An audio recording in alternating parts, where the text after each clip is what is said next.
Hello, hello, you lucky How to Renovate listeners. Are you ready for a masterclass in colour today? Because today I'm interviewing Francesca from Francesca's Paints. Now, Francesca's Paints was started in November 1996 and was one of the very first eco-friendly paint companies in the UK. Francesca has a true talent for making and combining colours and textures and colour matching.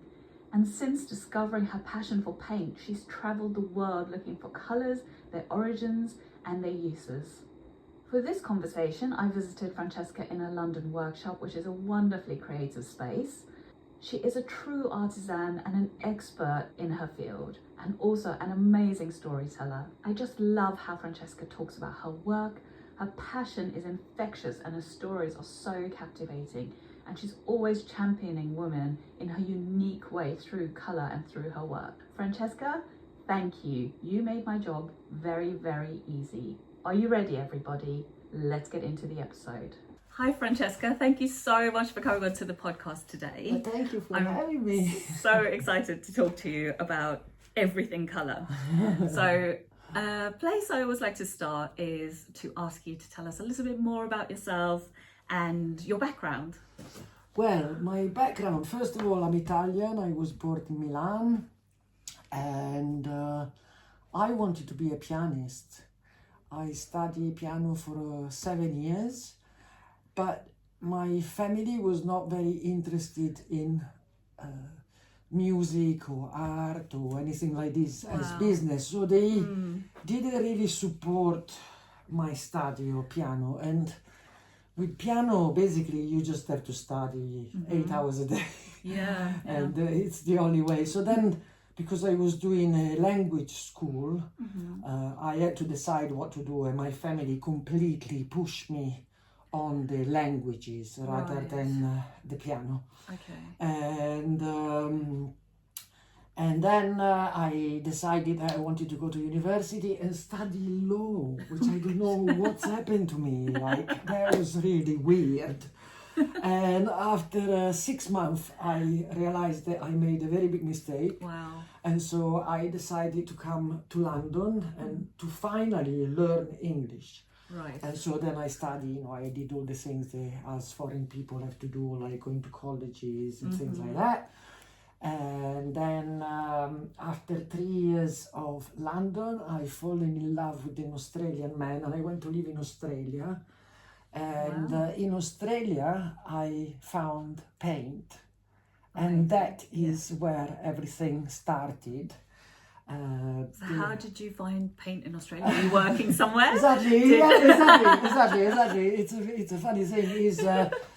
Because I didn't really know anything about paint, but I always been very artistic and I always been very, I love playing. I used to draw a lot as a child. And actually I have a really lovely painting that I made for my grandmother. And my grandmother used to love art and is very naive and is very colorful. I always relate to colors a lot. Colors have always been important to me, but I kind of didn't really know. And then I was working, of all places, in a travel agency and then in a marketing company, and I was very unhappy. And I'm thinking, I'm on the other side of the world, I'm with a man that I love, I have to find something good. And a friend of mine who really understood my personality said, why don't you go and check this paint company out? They just opened, it's called Porter's Paints, and I think that the boss will really like you.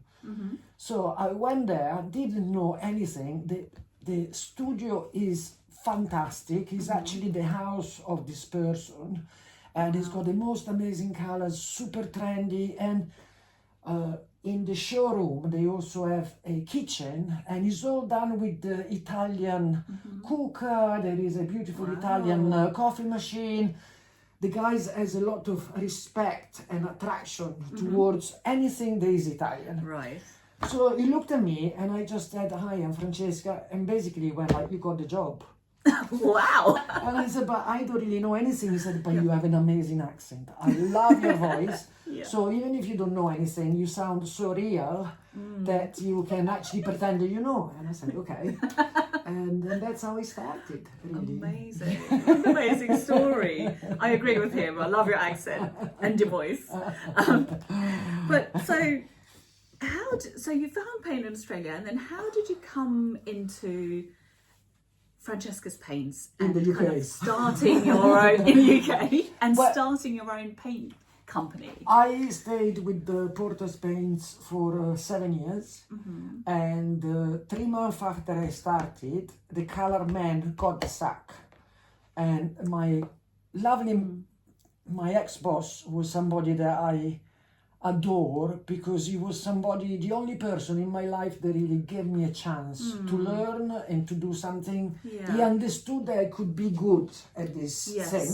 Yeah. And so he just looked at me and said, from now on, you are the colorist of the company. Wow. And again, I said, I don't know how to do it. And he said, you're really boring, because if you're interested in something, you learn. Yes. It was incredible, Tash. It was unbelievable, because I was already making colors that they were formulated. So I was reading the formula and I could see what the ingredients that were in the colors. Yes. And so from there, I worked it out. And then he said, okay, try to make this color. And I just made the most beautiful color. And it was the right tone. Just like that. It's like I just got it. It must have it. been a previous life. I don't know. It's something that I immediately took to, and it was like I felt very comfortable with it. And it was the first time that I was proud to say I work for this paint company, because it was like Farrow and Ball, like everybody knew it. But the difference is that they were doing all traditional paint finishes and all ecological stuff. Yes. We talk in the 90s, where nobody was really doing anything ecological. No, that's true. That was kind of the height of VOCs and absolutely, or lead. Yes, lead. Oh my goodness, forgot about the lead. There is a Bible of paint that it really tells you what there used to be inside paint, and like if you were a professional decorator, you really had to wear a mask, otherwise it was dangerous for your health. Yeah. And so then I came back via 4 months in India, Wow. traveling on the back of a motorbike with a friend. And for me, India again was a place I couldn't believe. We were actually from Nepal. We went down to Lucknow, Agra, Delhi, Rajasthan, and then up to Manali and Ladakh.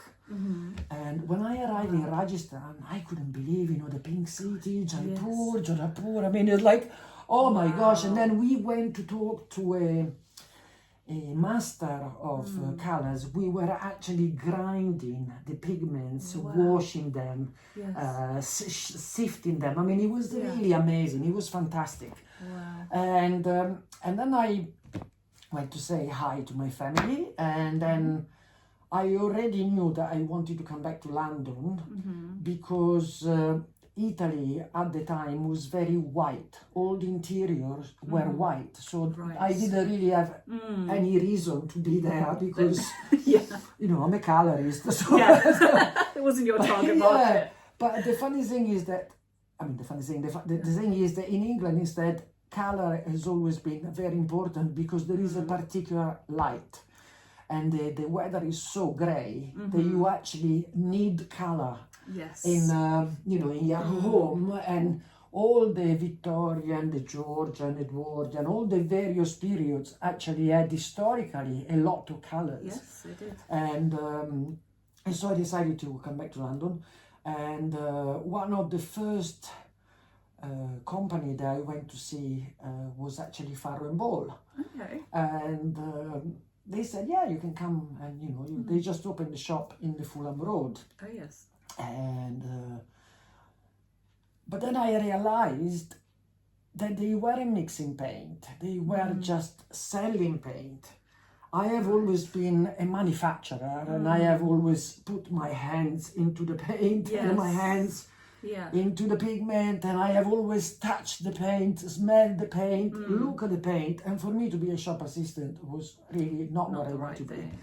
So I said, thank you very much, this is fantastic. And as I was walking back home, I was in the King's Road, I thought, I'm going to open my own business. And that's exactly how it started. And it was the 14th of November 1996 that I established Francesca's Prints. Oh, amazing. And I would just like to say that we are recording this episode on the 2nd, is it the 2nd? 4th, it's the 4th of November today.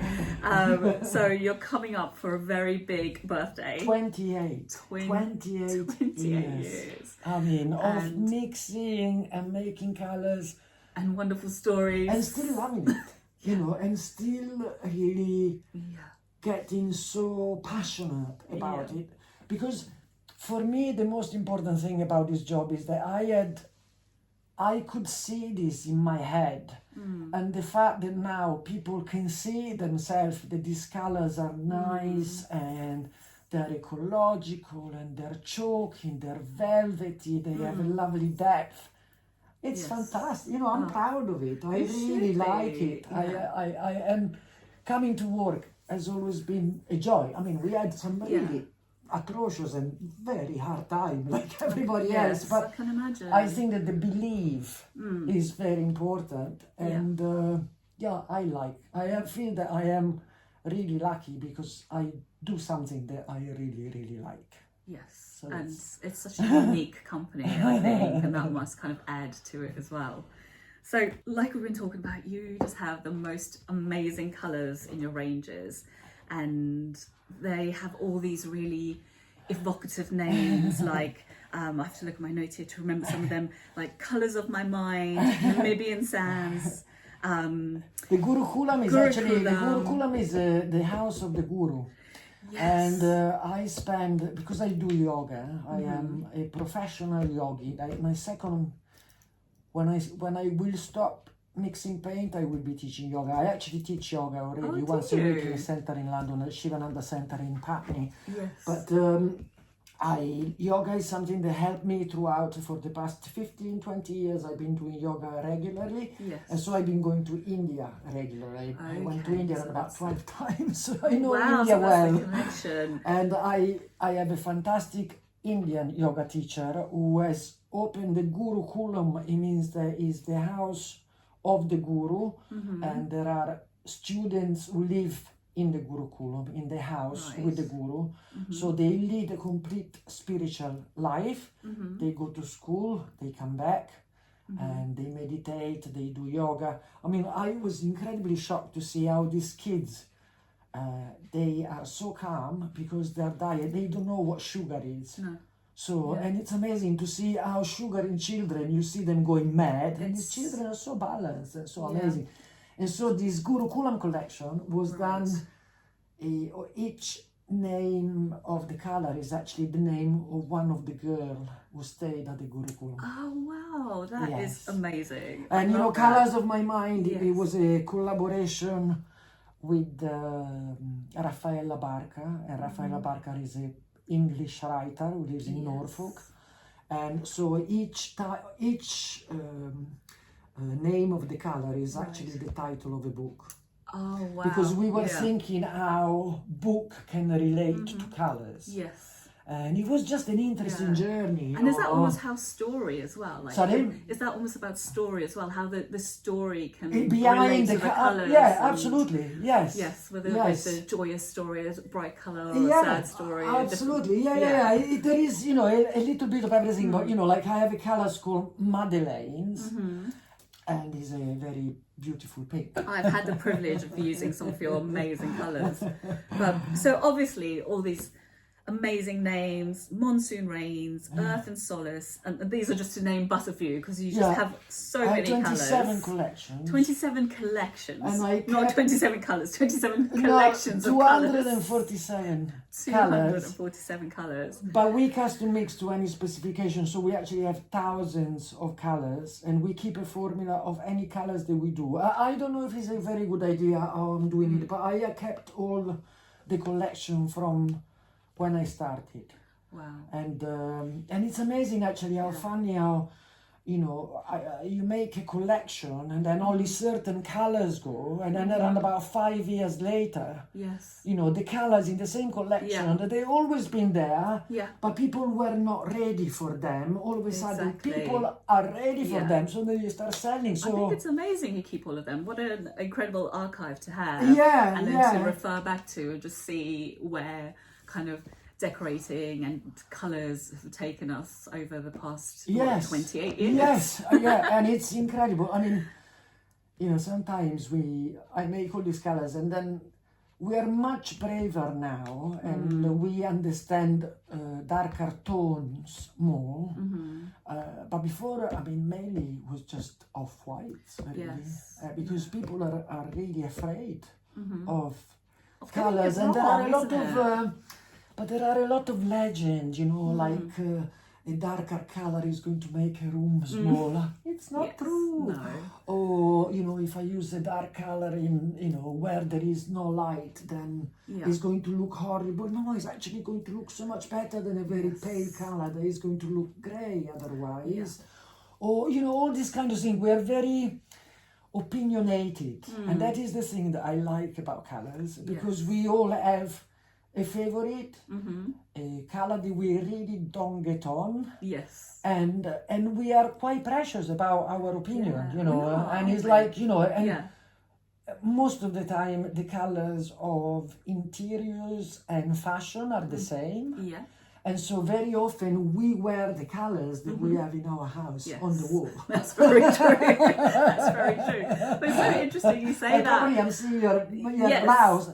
I made the color exactly that color today. Did you? So it's kind of a goldy, what would you call this? A goldy brown colour? Yeah, mustardy brown. Gorgeous. Yeah. It's so true what you say though about how people are opinionated on colour. Because I mean, I've got 2 daughters, and like the main question they want to know if they meet anyone new is, what is your favourite colour? So I think that kind of carries through into our kind of grown-up years as well. Yes. I can kind of tell from the names that travel seems to be a big inspiration for you. Yes. Is that true? And can you kind of tell us more about like the process of how you develop your colours and how you decide when you see something out on your travels, which ones you're going to kind of make into reality? Well, I started with my first collection, which is called the Original Collection, and there were 24 colours. For me, that collection is the most beautiful collection that I made. It's completely, is complete, and there is everything that you can think of. So everything that I have done after, I had to think about what I don't have in that collection and what I can add. Right. And so then after the Original Collection, I made the Pale Collection, which was basically having all the pigments in 6 or 8 colors, which I thought were the most interesting to make lighter. Okay. And then I had the Fresh Collection, which they're all very pale, off-white, pinks, minty color, green, grey, yellow, but I did it in 3 tones. So one is an off-white, one is a mid-tone, and one is a little bit of a darker tone. Okay. So you can use one, the darker tone in the walls, the lighter tone in the ceiling, and you know, the very nice off-white. So lovely kind of graduation. Yeah, exactly, and it kind of all works well. Yes. And then from there, I cannot tell you the story of all my collection, otherwise we'll stay here for hours. But the latest collection, for instance, that I have just launched is called Donne d'Arte, and is based on the very few artists, women, who were around the Renaissance. Wow. Because for me, the Renaissance has been a very important movement of, from the Dark Ages, there was this discovery of color. Yes. And it is just wonderful. But unfortunately, all the artists are men. And so I really wanted to celebrate the women. Yes. So I was imagining of a Renaissance palette of colors, and then I gave them a little bit of a feminine twist. Right. And then I called them with the name of the artist who were using that color during that time. So clever. And so, just because, there is this lady called Artemisia Gentileschi, and she's probably the one artist during the Renaissance that was most known by everybody, and she had a very complicated life, and there was a lot of violence around her life, and it was really sad actually. So a lot of artists find solace and in art, like sort of all their sorrow, they are able to let it go through art. Yes. And so I gave her a pink. I called it, because then I called it with all the name of the girls and of the artist, and again, like I did for the Gurukulam collection, and then I add, so it's called Artemisia Pink. Yeah. And it's a lovely plastery pink that can recall the pink that she uses in her painting. In her art. Wow. So there is always, I think that the most important thing about a collection is that I do things a little different than other paint companies. So with me, there aren't off-white are not all off-white, yellow with yellow and blue with blue. In each collection, I make 6 to 8 colors that they actually work really well together. Yes. So you can mix and match all the colors of the collection, but you can also use just one collection that suits your personality and your need, and you can just use that throughout the house, and it really works really well. Yeah, that is brilliant. So you can go with a collection you love and use the colors in that collection in different rooms, and you've thought it all through, that it will work. And I think that when choosing colors, you have to be, first of all, whatever makes you feel comfortable, but it's a good idea to create a flow. So it's a very good idea to create something all of the same strength and the same tone, so that there is not much contrast. Yes. And I think that what we want in our house, in our home, is to feel safe, to feel protected, to feel happy, calm, exactly. Yeah. And so to have something that is tonally all of the same strength creates a wonderful flow that is immediately calm. Yes. Yeah. And I think the contrasts can be tiring. They can be very beautiful. Sometimes it's lovely to have. And also you can use, I obviously adore and love colors, but I actually always try to simplify things. I hate the word trend, but because at the moment everything is color drenching. Yes. But I have done color drenching all my life, and I think that sometimes it's just really good just to use a color on the ceiling, on the wall, on the woodwork, and then you have a canvas where to start from, where art usually looks fantastic over some color, and also fabrics. Can complement obviously wall color so much, and so then you are freer to make the room sing. Yes, you know what I mean. If you use a lot of colors, then it can be a little dispersive. Yes, and I totally agree with you on that point. The majority of the listeners of this podcast, they are renovating their homes from scratch, or they are decorating their homes, and kind of in my work as an interior designer, sometimes I even find it hard to choose a colour for a client, and even for myself sometimes. because there are so many factors to consider. There's kind of the light in the room, the style of the room. Every single photo you show us on Instagram looks amazing. And I just want to know kind of, how do you work with your clients to choose a colour for a room? And I'm sure that the listeners would absolutely love to have some of your expert advice.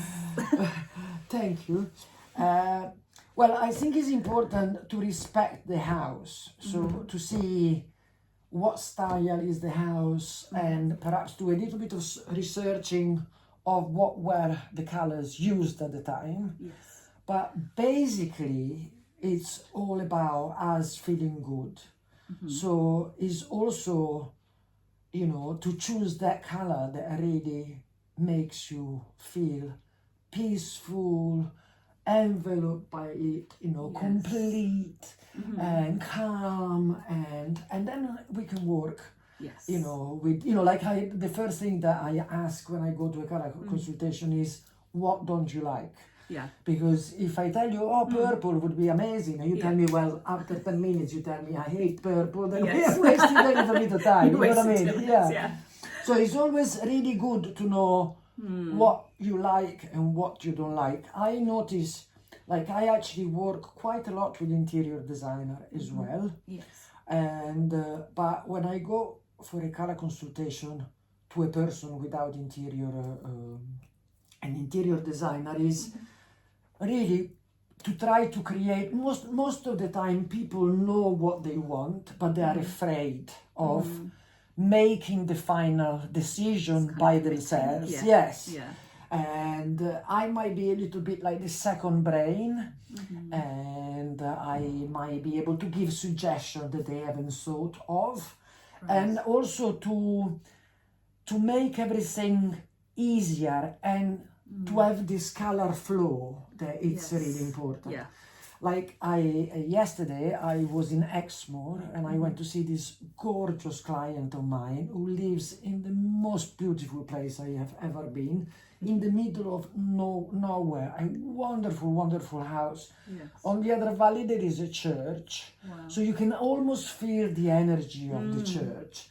And so you are surrounded by Exmoor colors, you know, so a lot of green, plus, I mean, we are in autumn now, so the colors are resplendent. Yes, amazing. And so we have really worked with bringing the outside inside. And when I went, like, for instance, to the dining room, I felt very uncomfortable. And funny enough, it was one of my colors that she bought, you know, before seeing me. Right. And because it doesn't matter, you know, like a color, you know, I can make millions of colors, but if you put the color in the wrong location, it's just the wrong color. You know, it can be the most beautiful color, but somewhere else, not there. Yeah. And I felt that what she had was very pale, and it was so insipid. Right. And he didn't really do anything. And actually the color was this Julala's hemp, which looks dark. It looks very, so we're looking at it now and it looks quite dark. It's kind of a greenish grey? Yeah, greenish brownish. Greenish brown. Brown. Yeah. It's really a wonderful color. It's actually the color of hemp, kind of thing. Yeah. But in mass, when you see a swatch, that is really small, the color always look darker. As you put it in a bigger space, you lose around about 10% of the strength sometimes.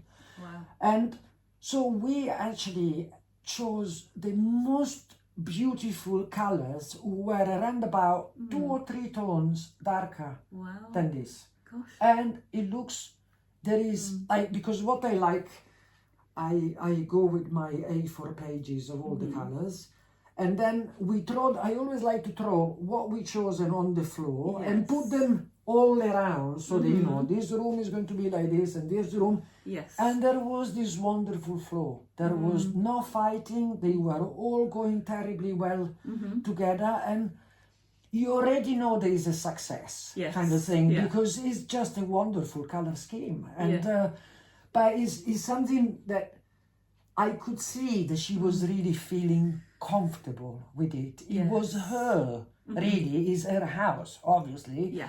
But what she did before, it was that she was afraid. You know, she was afraid of making a mistake. So better be safe than sorry. Yes. But I'm not sure that is the case, because sometimes you have to try. Exactly. I think people are so scared of getting it wrong. And I always say, when it comes to paint and colour, there's some expense obviously involved, but at the end of the day, it's only just paint. You know, it's not like you're... But also, there is this wonderful thing about now, we have A4 pages, we have sample plot. Yes. So you can actually try things well before, you can have a very good idea already before you painting, committed, you know, completely. But, you know, it was lovely to do something, you know, because I really enjoyed yesterday, because I never been to that part of Exmoor. I thought it was an incredibly beautiful landscape. Wow. And to have all these wonderful colours outside, and then being in this house that potentially can be unbelievably beautiful, was very beautiful now, my gosh. Yes. But it can only improve. Yes. Like at the entrance, they use that autumn grey, which is this colour here from this Houghton Hall collection. Okay, so again, that's for people only listening. It's a greeny grey, dark. Yes. It's dark. Dark greeny grey, And gorgeous colour. Put it at the entrance of the house where there are all the courts and everything. Yes. And that is where we started from. Okay. No, so this is the tone that you want to set. Yeah. And it's not dark, it's not traumatic, it's not scary. No. It's actually very elegant, very versatile, very beautiful, very classic. Yes. And because all the other colors are so much lighter, there is no energy. Yes, they didn't work together, tone together well enough. Yeah. To you, Francesca, what is the most important thing to consider, do you think, when choosing a colour for our home? For me, the most important thing is to never follow a trend. Because if we follow trend, then we become very shallow, and then we are very conditioned by the fact that we are following a trend. Yes. And a trend doesn't last a very long time. No. So, you know, you might do something that it's a trend, but it's not really what you want. Yeah. And always do something that you feel comfortable. So, you know, like, I don't know, in a place like the entrance of a house is what welcomes you and what says goodbye to you when you leave your house. Yes. So there, for me, I would always like to have my favorite color. So that is what kind of makes me really want to go back home. Yes. You know what I mean? And then you work from there. But basically, is always to choose something that makes you feel as you want to feel in your house. In your home. I might want to be very peaceful, very calm, and instead there might be people who need energy and they need, you know, they might be very creative or, you know, exactly, whatever your story is, there is the right color for you. Yeah. You know, and it's just to, and most of the time we know exactly what is the color that we really love and we want. Yes. And so it's just to work from that. Yeah, just need a bit of guidance. And also, one thing that I say to all my clients, and this is something that my ex-boss, the Australian boss, taught me, is to, because we all have, we all have opinions towards colors, and so, you know, I might not like your brown. And what do we do? So you love it. Yeah. And I don't like it. It's your house. What do you do? Exactly. Paint it brown. But you don't know how, I mean, I went to a consultation to this wonderful lady, amazing house in Chelsea. We choose the color, we choose a green. Fantastic. Do you like this green? Yes. And I always, when I do a consultation, I only give you a choice of 2, because if I already give you a choice of 3 and 4, it's like if I haven't been there. And you already have too many choices. Okay. So we kind of go down and we choose our 2 greens. We're very happy with it. Great. 8 o'clock following morning on my mobile, I see the name of my client. I go, what? It's a little bit early. We just left each other, you know, yesterday. Almost in tears, going, can't do green anymore because my best friend doesn't like green. Okay. Oh. So then we do another color, and then there is another friend who doesn't like it. So, and he was like, okay, let's recap the situation. Yes. I think, whose house is this? Yes. And what does he, what do you really like? What is important to you? Yes. And then she kind of went, okay, then I want to go back to green. So now she has a green house, which is wonderful. But, the idea, what I'm trying to say is that because we are all very opinionated, yes, then if we ask for too many opinions, and most of the time, if we have an instinct towards something, 99.9% that instinct is actually right. Yeah. It's wonderful to be surprised, and it's wonderful to have, to actually go, oh wow, I never thought about that, and thank you. But most of the time, our instinct, they're right. So, like, just if you turn around, there is a big board with a fresh collection. Yes. Which is this collection that I'm talking about, the three colors, the 1, 2, and 3. So it's like one is very light, one very medium, and one a little bit dark. Yes. I was creating this collection. This collection is around about 25, 26 years old. And I asked, for instance, my neighbor, and I said, do you like these colors? And she said, oh, what I would absolutely take out is the yellow. Oh, really? And I said, okay, she doesn't like, obviously she doesn't like yellow. And she said, I would put an orange instead. Okay, I thought about it. I always ask for opinion, but then I always follow my guts. Yes. Because I feel that I know about colors. I don't know, I might be presumptuous, but I feel that I kind of... know a little bit more than most about colour. I feel that I know how they work, also what sells. Anyway, to cut the story short, yellow of that collection is the colour that sells the most. Wow, so that's the best seller. You know what I mean? Yes. It's like... Oh, that's it's so really, funny. but if I would have listened to one, I would have been afraid. Well, nobody would have known what they were missing because the yellow wasn't there anymore. But you would have known. But I kind of, when you just go, that actually is the only color that I would keep because yellow is the most difficult color to get right. Actually, it's a very difficult color. But these 3 shades of yellows are actually very simple yellow, and it's a yellow that goes away, goes well pretty much everywhere. You can use it as a, it's just a brilliant, the number 1 is just a brilliant off-white. Yeah. You know what I mean? Very, very luminous. Yeah. And, the 3 is just easy. It's not a complicated color. Yeah. And, so it's very interesting. It's something that is personal, and sometimes I have done something that I might not like the color that my clients.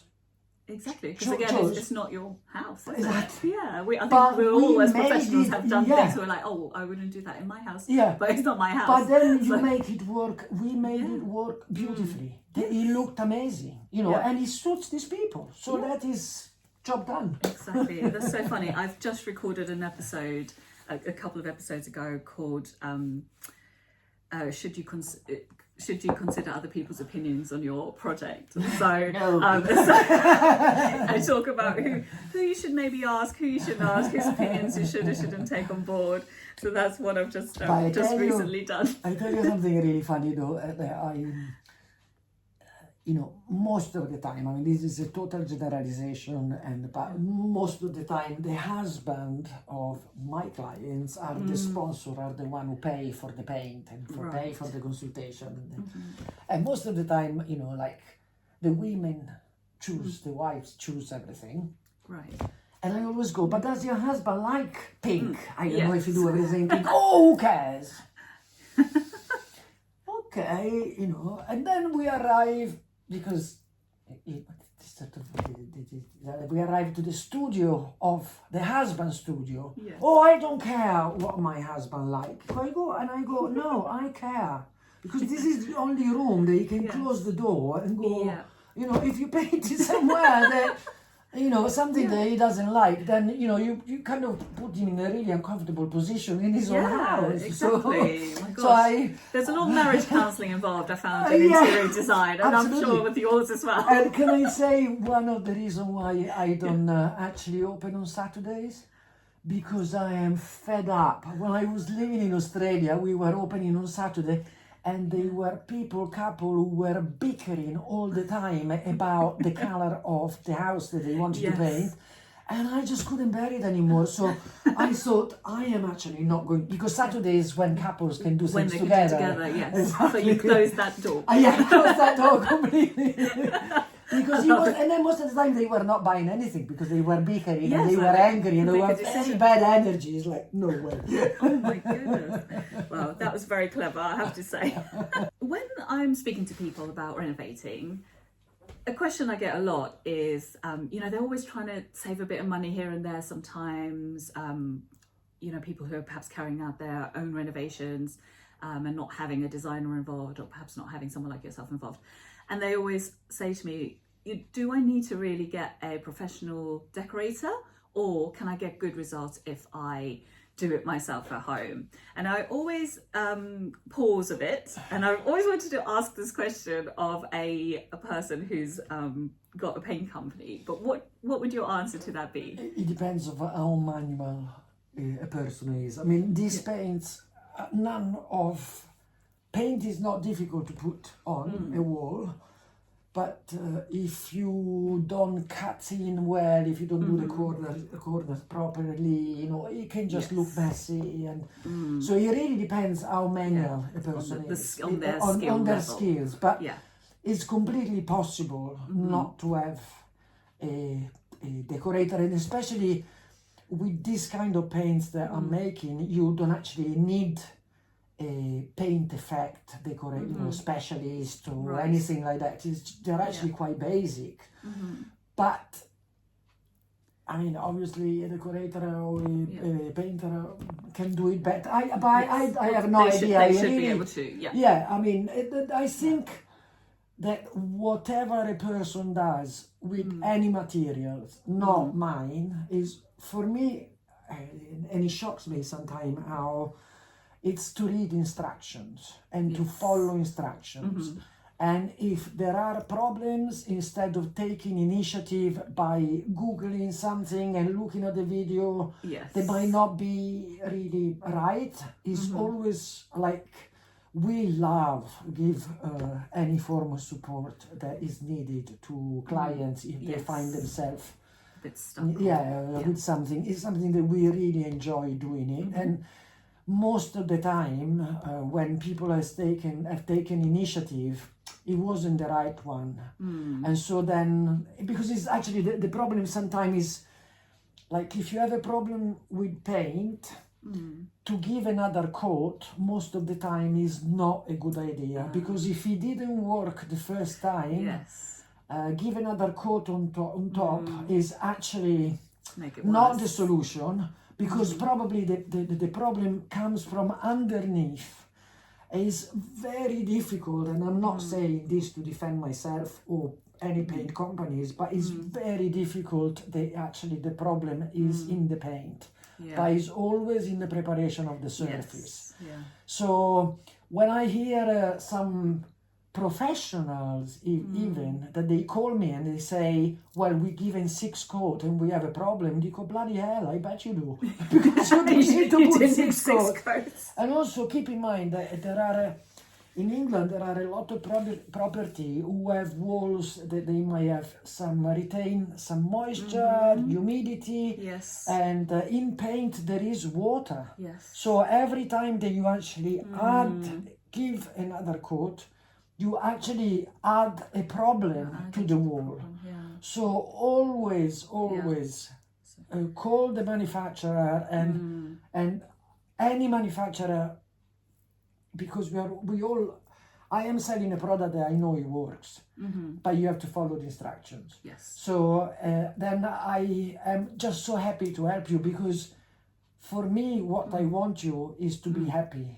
And just to enjoy what you have bought, and then be happy with the color that you've chosen. That is my ultimate goal is just to know that my colors are loved, and they make people happy, calm, whatever they want to be.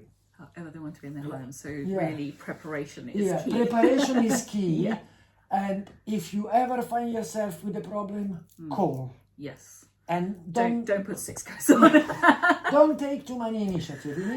I always say initiatives are not welcome, because then I can't help you anymore. Yeah. You know what I mean? Like, especially if you change things too much, then to go back to the raw surface, it takes so much time, costs, anger, resentment. Yes, so true. So it's so much better if we simplify, our life. And always talking is wonderful, or emailing. Yeah. We have so many ways now to communicate with each other. To find the right answer. Yeah, absolutely. Yes.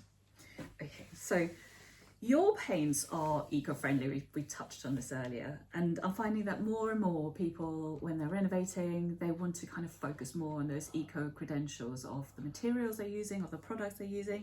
So can you tell us a little bit more about your paints and actually what makes them so eco, and what's in them? How are they made? We make a selection of paints, and not all of them are eco. Right.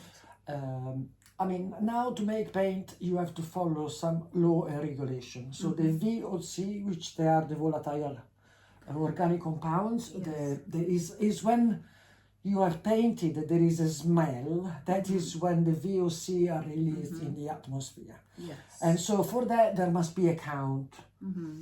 I have no idea how they count a VOC, and how you would ever know how much VOC there is in a paint. I don't know, but you have to follow a law. Yes. So that is very important. Okay. And but there are certain paint who still are water-based and everything, and they follow the VOC, but they have plastic in it, and plastic is vinyl and acrylic. Okay. And so if paint have plastic, then they have a very good adhesion on the wall, so they grip the wall very well. Yes. But they are not considered ecological. So my ecological paint are the eco emulsion and the lime wash. Right. The lime wash is the oldest form of paint known to man. Before the introduction of plastic paints, we were all lime washing walls. Yes. And the beautiful thing, and the eco emulsion as well, they're lime based, and they're plastic free, and so they're breathable. And the most important thing about a paint being breathable is that it allows the passage of moisture. So if you find yourself in a room where there is a lot of condensation, and you use a plastic paint, most of the time you will see that the paint start bubbling up. Yes. And that is because the paint cannot get absorbed into the surface, and it's just sitting there, and then it's the moisture in the wall. Exactly. And so then it's like if I put you around the plastic bag, then you start sweating, and exactly the same thing would happen to your skin, right? Yeah. You start sweating, and then there are little bubble underneath the plastic. Exactly the same thing. Right. Instead, with the breathable paint, it allows the passage of moisture, it absorbs the moisture, and then it releases it. So the paint cannot bubble up. Yes, and I guess that's good for older properties as well, like we were talking about, where the walls aren't absolutely. Listed building, historical building, we do it all the time. Yes. And there are certain listed buildings that they can only use the lime wash. Right. So you cannot do anything. So we are perfect for it. Yeah. But at the same time, also the eco emulsion is a completely total breathable paint. So it can be used in historical or listed building because it doesn't trap the moisture. Yes. And obviously, to have plastic free and not to have any chemical to breathe when you paint, it's fantastic. But of course, if a wall has already been painted, especially most of the time has been painted with an acrylic or a vinyl paint, when you put a breathable paint on top, the wall cannot breathe. No, because the base has already, because people go, okay, I'm using a breathable paint, so you guys will breathe it. You cannot, because to make that you have to take off all the other paint, go back to plaster, and then we can talk again. Then you start but the nice thing about normally a eco paint, it has a different absorption of, because there is no plastic. Yes. They're very chalky, they're very matte, they're very deep, they have a great depth. Yes. And they absorb the light in a wonderful way, so that you can actually see all the pigments that the color keeps changes throughout the day. That makes and I sense. think that is one of the beautiful things about this kind of paint. Yes. So they can absolutely be used even in a situation where breathability is not the issue. Yes. But it's just to obtain that kind of very matte, very chalky and depth. Yes, absolutely. Oh, amazing. Yes. So we're back onto colour, and I read that all of your paint colours are mixed from just 12 mineral, organic and synthetic pigments. I was so fascinated by this because you have so many colours, and I just couldn't believe they all came from these 12 pigments. Well, you can actually just make colours with the primary colours. I guess you're right, yes. You can actually make any colour. I'm obviously not a colour professional. No, but what I am really, I think that the way that we colour paint and the way that we make colours, we are a very old-fashioned. We are artisan. Our colour machine are not digitized. Everything is done by hand. So we use the old-fashioned carousel, who's got 12 canister. Yes. And so we use 12 pigments. The pigments that all of my colors, except from 2 or 3 really out of 247, have raw amber in it. Okay. And raw amber is one of the oldest pigment ever been used by man. And is a natural pigment because it comes from the earth, from a stone, from whatever it comes. Right. And then, it's so like... is it actually kind of ground up stone? Absolutely, absolutely. And then you wash it, and then you sift it through, so that it just becomes powder. We actually use liquefied pigment because it's just easier to keep a formula. Right. And it's just adding water, but the pigment is completely, doesn't have any chemical process. Right. But what is interesting about mineral pigments are divided in natural pigments and synthetic pigments. Okay. So the natural pigment obviously come from a natural thing, and they're just left there as they are. Right. And instead the synthetic pigment, it means that there's been some process done to it. So a little example that I always like to make. There is sienna, there is that kind of brownish, no, it's kind of more ochre red. Yes. And then you put it in the oven at a very high temperature, and it becomes a brown. Yes. The city of Siena is painted with burnt sienna. And so the passage of this pigment is just been put in the oven, and then it's been cooked. Yes. And so from this ochre color it becomes a brown. Yes. I use a lot of raw amber, but also I love using burnt amber. And raw amber is the natural pigment, and burnt amber is the mineral pigment.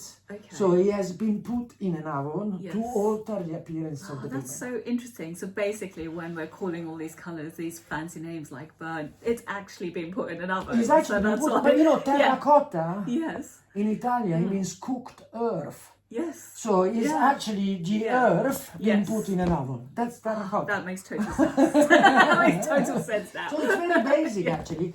But then there are synthetic pigments. Like normally pigments come from a rock, from a stone, from an insect, and from a plant. Yes. From plants. For instance, I use blue and green. They are synthetic. So synthetically means that they have been done in a laboratory. They don't have anything natural. Right. They still have completely, it's all good ingredients, but it doesn't come from nature. I see. Let's also remember that nature can be incredibly toxic. It can, So arsenic, You know, we used to make a beautiful green with arsenic. Wow. But then we couldn't use it anymore because, you know, but we didn't know at the beginning when we got it, you know, and then it's one of the most poison things. So, you know, nature can also create a lot of toxicity. So that's the reason, you know, and also sometimes it's not actually the greenest and most intelligent solution to use something, you know, you might have to destroy forest to do certain greens or things. So you do it, you know, synthetically, but it's still all, you know, really done in a considered way. Absolutely, in a very considered way. That is so interesting. I think we're nearing the end, Francesca. Thank you so much for your time. I just have a last question for you, and it's about your own home. Can you tell us a little bit more about what your home is like and kind of the best thing about your home and the best thing you love about your work? Well, I obviously love my home very much. I live in a small, you know, 2-bedroom flat, and it's in a little 6 flat buildings. I'm on the top floor, and my home is very colorful, but going back to the principle of flowing, everything flows together really beautifully. So I don't know, my living room is brown, and I have a very narrow corridor. And in Florence, in the 17th century or something like this, they used to do very thick horizontal stripes to give an impression of the corridor not to be so narrow. Yes. And so I have 3 colors in my corridor, and the top color of my stripes is actually the color of the ceiling, and there is an opening with this, and it's like there are 3 very basic colors, like my angelico pink, which is that plastery pink, and off-white and a grey. Actually, is this and this and these colors. They like is a lovely the plastery pink. Praise is an off-white, and the mist is kind of a brownish color. Yes, they look gorgeous together. And my kitchen is a stony color. My bathroom is fantastic. I think the bathrooms should be flattering. Yes. So pink, red, orange, anything who's got a red in it makes us look really good. But you know, like if you do an acid green in the bathroom and you know you have a hangover, it might be very disturbing. You know, the psychology of it there is behind, because each color, of course, has a psychology and this and that. Of course, And so my bathroom is a gorgeous pink that I made. It's got some Spanish tile. It's a shower room, and it's very busy with all these very busy tiles. And then I did the ceiling and whatever rest of the wall of this pink. And then my bedroom is a very calmy but quite strong green, and my guest room is a pumpkin color.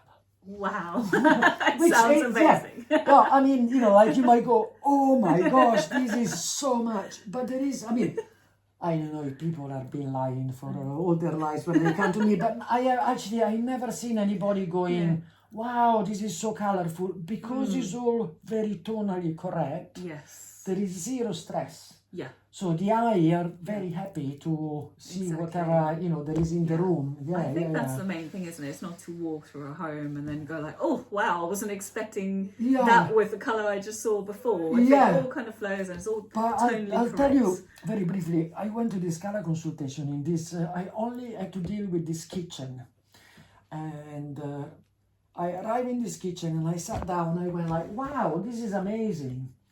And then as I'm having, the client very kindly offered me a cup of tea, and as I'm having a cup of tea, I'm actually going, this is terrible, because there were too many colors. There were around about 8 to 9 colors in a very large room, but there was no continuation whatsoever. So every corner had something, but then, you know, the first thing that you just go, wow. Yes. But then you sit there, you just go, I wouldn't like to eat there. It's too much. Yeah. So we simplified 2 colors, and there was a lovely island. That island, we made it a strong color. Yes.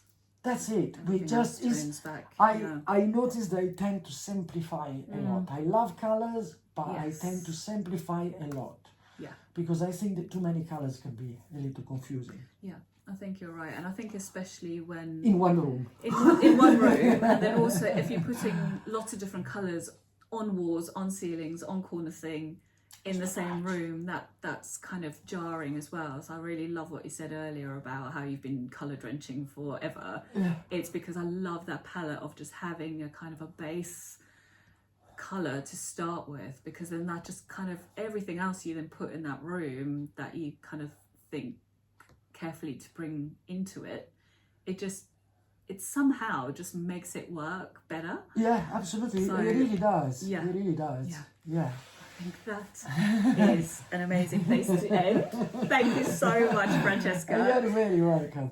Also another thing that I'd like to say, that I give color consultations. Yes. And so if anybody needs any color help, I'm very happy. And it's one with creating colors, color matching, color consultation is something that I really enjoy doing. Amazing. And I think we've all got to a point at some point in our homes where we're just a bit stuck. So that is an amazing thing to call on.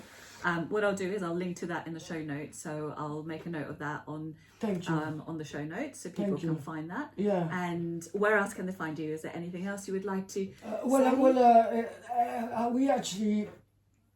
we love helping people. We love, really giving any suggestion or any technical thing, but everything is written really beautifully on the website. Perfect. And it's very self-explanatory. And also there is a nice gallery where people can relate to, they can see images. There is obviously the Instagram page, and but we basically, on the website, we really talk about, everything that you can think about, the application, the preparation, what to do, what not to do, and, how we give color consultation, how we do color matching. Yes. So it's all very self-explanatory, but that is a nice thing to do. They can also come and see me here at the studio in Battersea. It's amazing here, so I would definitely recommend that. But I will link to all of that. So I'll link to your website so people can find you. I'll link to your colour consultations, and I will link to your Instagram. Thank you, Thank you, Francesca, for this amazing interview. It's been great. Thank you so much. Thank you. For more information on my 5-pillar process for successful renovation, you can go directly to southplacestudio.com/pillars. where you'll find an introduction to the process which covers each of the pillars and what they cover. We also have a number of other free renovation resources. Go now to southplacestudio.com/freebies. I have created some amazing freebies for you there. There is one on the process, like we just said. There is one on planning permission. There is one on kitchen design. There is another one on lighting planning. Go and check those out. There's so much free information there to help you with your renovation.